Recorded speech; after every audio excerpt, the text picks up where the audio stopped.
Ah, maple syrup. That sweet, gooey treat we all love to drizzle over our pancakes in the morning. But anyone who's bought a bottle recently will know that it's just as expensive as it is delicious. With that being said, can you guess how much a whole barrel of the sticky stuff is worth? $100? $200? Well, it actually reaches a whopping $1,800. So that's practically liquid gold. And its sky-high value hasn't gone unnoticed by criminals and crooks. So much so that one of the biggest heists in history saw almost $20 million worth of this sticky stuff swiped from under the maple syrup industry's nose. But how was so much stolen without anyone noticing? Who would steal it, and where did it end up? Well, to find out, grab a plate of waffles and prepare to get stuck into one of the most bizarre heist stories in history.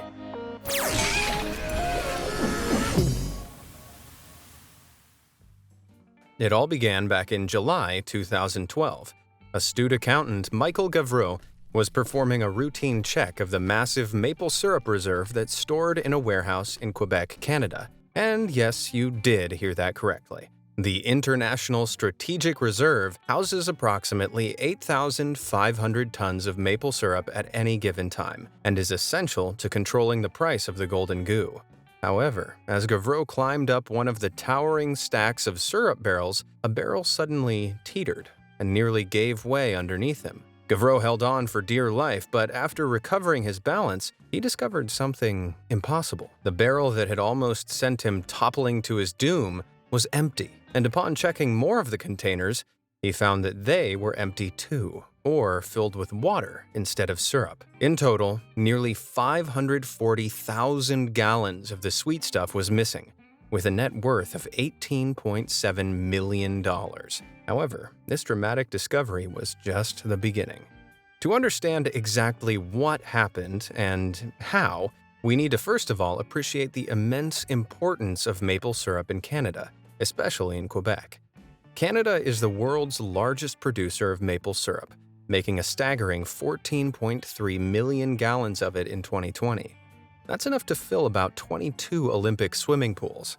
And of those 14.3 million gallons, Quebec produced an extraordinary 13.2 million of them. The nation is so maple mad that in Quebec alone, maple syrup provides jobs for 12,000 people and generated over $500 million for the economy in 2020. So basically, there's an absolute ton of money to be made from the delicious tree honey. However, maple syrup isn't easy to produce. It comes from a specific type of tree called a sugar maple, which can be found in abundance across Canada. Cold nights and warm days trigger sap to flow out from within the trees, which is the basis for the sweet syrup. In Quebec, temperatures can range from the freezing depths of negative 0.4 degrees Fahrenheit to highs of 77 degrees Fahrenheit. And these extremes are perfect for getting the maximum amount of sap from the trees. But how does it get from the trees to our plates? Well, those clever Canadians have spent generations mastering the art of syrup production. A maple farmer usually owns a sugar shack, which houses equipment to produce syrup. These sugar shacks sit beside the sugar bush, which is another word for the area of sugar maple forest owned by the farmer. The traditional method of syrup production starts with drilling a hole near the base of the tree trunk, which releases the sap trapped within. To catch this, a tap is pushed into the hole and then a bucket is placed beneath it to ensure any sap that drains out is caught without wastage. After a day or two, the clear sap is collected and ready for the next stage of production, the boiling. Boiling removes a lot of water from the sap, which thickens and darkens it, until it finally becomes that iconic golden goo. But if you're still not impressed, a method that has been developed more recently does away with the bucket system almost entirely. Instead, this technique involves setting up a maze-like network of tubes that collect sap from the trees and run all of it straight into one container. This is much more efficient, as it doesn't require the maple farmer to walk around collecting all the individual buckets. I need to get one of these set up between my kitchen and couch. But before you run off and start your own maple syrup business by tapping trees, be sure to tap those like and subscribe buttons down below. All done? Great. Now keep watching because it's going to get very crazy very soon. Now, not all syrup is created equal though. Did you know that the darker the syrup, the stronger the flavor? Syrup made from sap early in the season has a lighter color. This is the syrup you have on your waffles and is the most marketable. On the other hand, the darkest syrup is mainly reserved for making candy and is very intense by itself. But whatever the strength, all syrups still rely on the weather being good enough to produce a prosperous yield of sap. And there's one problem with relying on the weather for, well, anything really. It's unreliable. So when conditions are poor for syrup production, it can lead to shortages, which drives its prices up. But when conditions are perfect, it can create an overabundance of syrup, which sees the prices plummet, resulting in a less profitable trade. So it's a tough old life if you're a maple farmer, as you never quite know how much money you'll make from one year to the next. That is, unless you live in Quebec. There, a controversial organization controls all maple syrup production and ensures the price of the liquid gold never wavers. This organization is called the Federation of Quebec Maple Syrup Producers. They originally formed way back in 1958 and consisted of just a few producers in South Quebec. They wanted to protect their rights and so joined forces to market their syrup together. But as their influence grew, the collective gradually expanded to cover the whole of Quebec. Over the years, the Federation held 3 referendums with maple producers across the nation to decide if they should be granted the power to set law-enforced rules and regulations. Every time, the proposals were rejected. That is, until 1989, when a 4th referendum was passed. Now, anyone in Quebec who doesn't abide by the Federation's rules is officially breaking the law, meaning they're subject to penalties, fines, and even prison time. Simply put, the Federation keeps the price of Quebec syrup stable by enforcing a quota on every producer in the nation. In a good year, when producers make more maple syrup than the allotted amount, the Federation takes the excess from them and stores it in that previously mentioned global strategic reserve.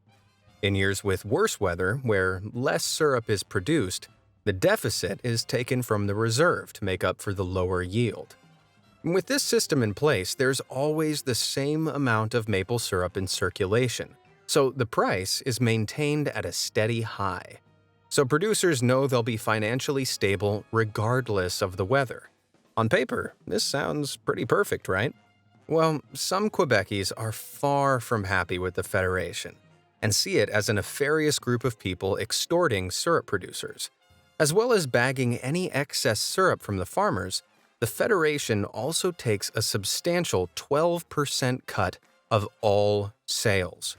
Producers are allowed to sell cans to visitors on their farms if they contain less than 1.1 gallons. And though they're allowed to sell to local supermarkets too, they have to pay 12 cents to the Federation for every pound of syrup sold. Critics of the organization have gone as far as to call it a cartel, or even the mafia. Okay, so let's take a look at the definition of a cartel. An association of manufacturers or suppliers with the purpose of maintaining prices at a high level and restricting competition. Yikes, that certainly checks out. As for the mafia comparison, well, this is where it starts to get really juicy, or should I say, syrupy. What do you think happens if you don't hand over your excess syrup? What if you decide to go around the Federation system and sell off the extra by yourself instead? Well, some producers, dubbed rebels by the Federation, have found out the hard way. One such rebel, called Daniel Gaudreau, was accused in 2014 of selling more than his allotted quota. In response, Federation officials came knocking on his door and seized his entire syrup production. Then, shady-looking private guards appeared on his property. Intimidatingly, they started watching over him like he was Julian Assange or something. And like that wasn't enough, he was also sued for a whopping $182,000. Gaudreau says the Federation is built on a foundation of fear. and because of its financial superiority, few dare to fight it. But Paul Royard, the Federation's now retired deputy director, defends its actions. In 1990, following the referendum that granted the Federation its powers, maple syrup prices were very low. Back then, it sold for just $1 per pound, or $620 per barrel. Due to this, producers were actually very happy for the Federation to intervene, because it promised to raise the price and keep it stable. Royard insists that the system is excellent, and the stability it's brought to Quebec's maple industry is a huge advantage to producers. Undoubtedly, the Federation has fulfilled its 1990 promise. At $1,800 a barrel, the price of syrup has almost tripled, and is now nearly 30 times the price of crude oil. And it doesn't look set to drop anytime soon either. So in 2011, when the Federation decided to rent a warehouse for the Global Syrup Reserve, they might have suspected someone would try and steal some of it. But it'd be hard enough stealing a single barrel when they weigh a back-breaking 620 pounds each, right? Never mind stealing, 9,571 barrels. But that's exactly the number that was found desolately devoid of syrup 1 year later in 2012. So what the heck happened? Was it a team of pancake-loving ninjas blending with the shadows and working together to shift the barrels to their secret ninja base? Well, I wish, but the reality is almost as far-fetched, if not more. As it happened, the warehouse holding the rows of sweet, sweet liquid was owned by the wife of one Avik Caron. Caron, who quickly realized he was sitting on a gargantuan gold mine, couldn't believe his luck. All in all, the Federation had left over $30 million worth of syrup barrels in the storage facility, and the only security for the whole place was one guard. Okay, I know this wasn't exactly the CIA headquarters, but you'd think they might have at least hired 2 guards, wouldn't you? Just in case, one of them needs to pee or something. Anyway, Caron quickly decided he was going to steal as much of the gooey goodness as possible. He just needed a top team of people to help him do it. Enter Richard Valliere, a black market maple syrup dealer and longtime enemy of the Federation. He made a living buying and selling syrup directly from producers in Quebec, bypassing the Federation, and so was no stranger to this strangely specific crime. Caron's truck driver, Sébastien Jutras, had recommended the man to him. Then, together, Caron and Valliere hatched a plan which, if they could pull it off, would make them millionaires. One evening, in the fateful fall of 2011, Jutras pulled his truck up outside the massive reserve warehouse. Everything seemed normal, and there was no guard in sight to question him. Perfect. Suddenly, the truck doors launched open, and a team of people jumped out. Wasting no time, the thieves broke the locks on the warehouse door and darted inside. From there, they worked tirelessly to load as many barrels onto the tractor trailer as they could. Once the truck was full, the barrels were driven to a sugar shack owned by Raymond Valliere, Richard's father. Here, they were emptied into separate, identical barrels that had been secured earlier.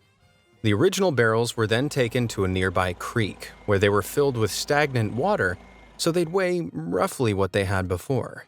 Weigh, but not smell, mind you. Finally, the water-filled barrels were taken back to the warehouse so as not to arouse suspicion. It was then a case of rinse and repeat, and by rinse I mean with dirty, disgusting pond water.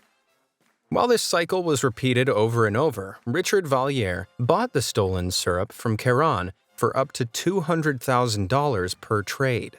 Then, he sold it at a higher price to buyers outside of Quebec, who had no idea their newly acquired syrup had been snatched. Of these barrel buyers, the biggest player was Etienne Saint-Pierre, the most French-sounding man outside of France. Even though Saint-Pierre lived beyond the borders of Quebec in New Brunswick, he was known to the Federation, and not in a good way. That's because he'd already been to court a jaw-dropping 45 times for trading syrup outside of the Federation's carefully regulated structure. This didn't faze Saint-Pierre, though. because he carried on buying the illicit syrup regardless. Man, this guy either really loves court or really hates the Federation, and I'm pretty sure I know which one it is. Anyway, the whole operation carried on like this for months, from August 2011 through to the end of July 2012. Seemingly, the gang of thieves thought they'd never be caught. Richard Valliere, who'd netted nearly $1 million from these dastardly dealings, was clearly enjoying himself. He treated himself to not one, not two, but 3 lavish vacations. So if everything was going so well, how did it all go so wrong? Well, in their blasé confidence, the men got lazy. Before long, they stopped bothering to fill the stolen barrels back up with water. Instead, they'd just drive the empty barrels back and place them next to full ones. It didn't matter, right? Nobody ever seemed to check them because if they did, surely they'd have heard something in the news by now. But the bungling burglars hadn't counted on the whole operation being blown by one man. Because it turns out the Federation did eventually hire somebody to check the barrels. Our previously mentioned super astute accountant, Michel Gavreau. Charged with inspecting all 16,000 barrels in the packed warehouse, he was partway through the tedious task of examining the barrels at the top when one of them rocked in place and almost sent him crashing to a sticky end. He might have even welcomed this refreshing change of pace. One thing is for sure, though. When Gavreau opened the barrel and found it empty, it made his day a heck of a lot less boring. Because it was this that started the biggest police investigation in Quebec's history. The news of the robbery exploded onto the press and was covered worldwide. Everybody wanted to know how such a massive heist had been pulled off without even a whiff of suspicion, and nobody wanted to know more than the Federation. Almost 3,000 tons of maple syrup worth $19 million had vanished without a trace, stolen by an unknown party. And trying to recover something so exceptionally edible posed a pretty big problem. Even if police could track down the syrup, how much of it had already been poured over people's breakfasts? Undeterred, the record-breaking force of 250 investigators questioned over 300 witnesses and searched 40 houses for any sign of the liquid gold. But the trail soon ran as cold as a Canadian winter's night. It turns out most of the stolen syrup had already made its way into the legal syrup market and couldn't be traced. However, the Federation had a hunch. There was one man they'd clashed with so many times that they were sure he knew something about what had happened. Can you guess who they went looking for? At 10 a.m. on September 25, 2012, Etienne St. Pierre was working in his New Brunswick office when 2 police officers arrived with a search warrant from Quebec. His colleague casually opened the door, then she snatched the search warrant from them, pretended to wipe her butt with it, then slammed the door back in their faces. She knew a Quebec warrant wouldn't work in New Brunswick, where St. Pierre operated. But this act of daring defiance only delayed the inevitable. Later that evening, the officers returned with a warrant that did hold sway. Sealed with the stamp of approval from a New Brunswick judge, it gave the police full rights to search St. Pierre's premises. And inside his warehouse, they found over $1 million worth of syrup. St. Pierre made no attempt to lie about the origin of the barrels and told the authorities they were purchased from a man called Richard Valliere. Suddenly, the penny dropped. That name was almost as notorious to the Federation as St. Pierre's. Wasting no time, the police seized all of St. Pierre's syrup, then tracked down Valliere and took up to 100 more barrels from him. After Valliere and St. Pierre were arrested, it didn't take long for the trail to lead investigators to Raymond Valliere and Avik Caron. Finally, it seemed the game was up. Both of the Vallieres, Caron and St. Pierre, were all taken to court on the charges of either stealing the syrup or helping to sell it. While testifying at one of his court sessions, Richard Valliere broke down crying. What a sap. I'm sorry, I've been waiting to say that all video. Valliere pointed the finger at Caron, insisting between sobs that he'd held him at gunpoint and ordered him to carry on with the operation or else. Caron denied this, telling the judge that members of the Montreal Mafia had gotten involved, and that they were the ones spearheading the heist. Ultimately, there was no evidence to support either of the men's claims. Damning text messages were eventually uncovered where Caron congratulated Vailleur on the birth of his child. That's pretty far from holding him at gunpoint, if you ask me. So, unsurprisingly, all 4 suspects were found guilty as charged. Richard Vailleur was sentenced to 8 years in prison and fined $9.4 million, though this was later reduced to $1 million.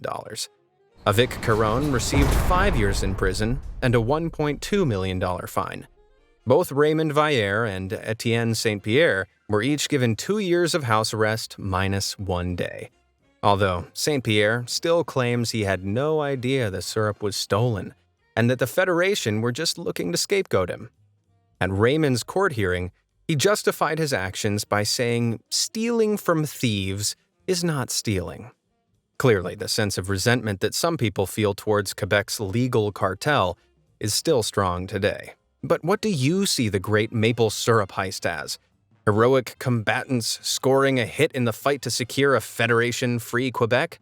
Or greedy opportunists that bit off more than they could chew? Let me know down in the comments. But even with the maple syrup bandits locked behind bars, the sticky story wasn't over yet.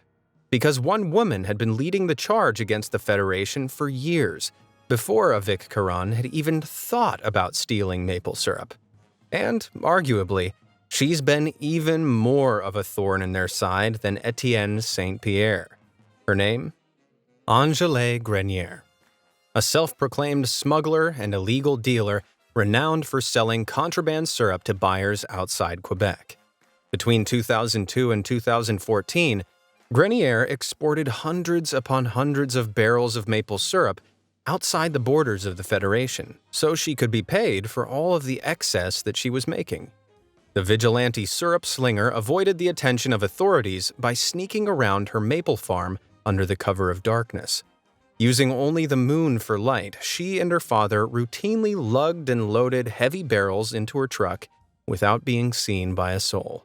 After this, she'd race all the way across the border into New Brunswick, where she'd sell her product away from the prying eyes of the Federation. But despite all of this stealthy spy work, it seems that nobody can escape the clutches of the Maple Mafia forever. One fateful day in 2015, as she carefully loaded her truck with barrels, Grenier realized with a pang that she was being watched. Alarmed, she called for her family to get the containers into the truck as swiftly as possible, and they all hurriedly piled them in. But the damage had already been done. The syrupy overlords had finally caught her, and it didn't take long for them to shut down her clandestine exports for good. To make matters worse, the court ruled that a sheriff was allowed to go into Grenier's sugar shack any time they wanted to, without giving any notice at all. And on these inspections, they could take photos, videos, and even stick the Federation seal on her barrels to make it impossible for her to sell them elsewhere. So, with the authorities watching her every move, Grenier had no choice but to stop selling her surplus syrup and abide by the Federation's rules. If you thought the maple farmer's woes were over, though, you'd be wrong. Because after that, she was whacked with a whopping fine of over $300,000 to account for all the syrup she'd exported. Ever the fighter, Grenier set up a fundraiser online titled, "Maple Syrup is Not a Crime." She'd hoped to raise enough money to continue her legal war and dispute the fine. Funnily enough, one Richard Vailleur even donated to the cause. However, it just wasn't enough. After months of campaigning, Grenier only managed to raise $5,500 out of the $50,000 that she needed for legal fees. In 2018, after a slew of defeats in court, she finally hung up her hat and sold the sugar bush she'd owned since 1994. Even this, it turns out, was one final act of defiance. The avid anti-Federation fighter said she'd rather quit the trade completely than join what she considers to be a corrupt cartel. But with the Federation's most outspoken critic leaving the battle, the war appears to be very much in favor of the pro-Feds. Tired of fighting and drained of finances, Many of the rebels have settled their disputes with the organization and opted for a life of peace. And maybe it's better this way. The Federation is adamant that the rebels were always just a vocal minority anyway, and that most producers in Quebec are happy with the rules and regulations in place. So, what do you think? Is the Federation a corrupt mafia hell-bent on extorting independent producers? Or is it an honorable organization that's kept producers in business by fixing prices high? The only thing I know for sure is that all this sweet talk has given me a real craving for pancakes. Well, I'm gonna go cook some up. Be sure to drop your comments down below, and thanks for watching.